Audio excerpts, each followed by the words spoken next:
जदि आपण माने सिटी पई फॉर्म अप्लाई करूचंती तारे फॉर्म अप्लाई टाइम रे कॉलेज प्रेफरेंस दवा पूर्वरु को कॉलेज रे केते कोन सीट वैकेंसी रहिছে ता आपण किपरि घरे बसते आपनकर मोबाइल फोन द्वारा चेक करि परिबे आसो देखिबा।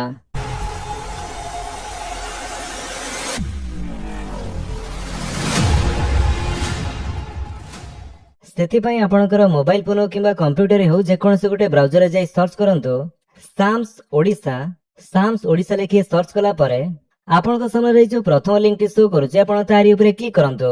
जेमिति आपण सेथिरे क्लिक करिवे आपण आसी जिवे samsodisha.gov.in रो ऑफिशियल वेबसाइट को। ए वेबसाइट रो लिंक म आपण गोटे डिस्क्रिप्शन दे देछि आपण सेठु भी चाहे डायरेक्ट ए वेबसाइट को आसी परिबे। एठा को आस्तिला परे एठी आपण माने देखंतो school and mass education section रे जो DLED ऑप्शन टी शो करूचे आपण तारी ऊपर क्लिक कर दियंतो।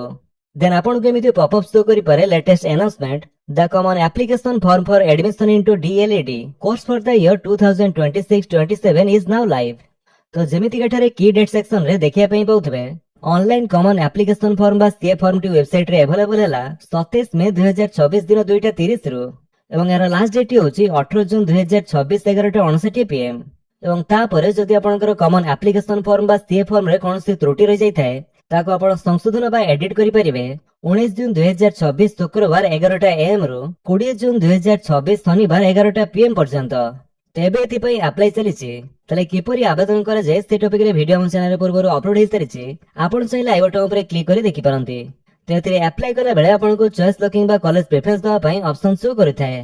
तो सेठरे आपनकर कॉलेज प्रेफरेंस दवा पूर्वरु जदि आपण जानि परिबे कि को कॉलेज रे केते कोन सीट अवेलेबल रहिछि ताले कॉलेज प्रेफरेंस टी दवा पई आपण को सहज हेबो। तो को कॉलेज रे केते कोन सीट अवेलेबल रहिछि ता चेक करिया पई एठारु प्रथमे आपनकर डिस्ट्रिक्ट चूज करंतु ता परे आपनकर कॉलेज चूज करिवे जो कॉलेज रे भी आपण चेक करिया पई चाहउचंती ता परे इंडिविजुअल इंस्टीट्यूट प्रोफाइल ऊपर क्लिक कर दियंतु। देन जदि आपण को कोनसी पॉपअप शो न कला यार अर्थ आपण को ब्राउजर रे पॉपअप टी ब्लॉक रहिथिबो तो से पॉपअप टी एठारु अलाउ कर दियंतु। Always allow popups then done ता परे आपण पुणी थरे से इंडिविजुअल इंस्टीट्यूट प्रोफाइल ऊपर क्लिक कर दियंतु। देन एबे आपण को से पॉपअप टी शो करिवो।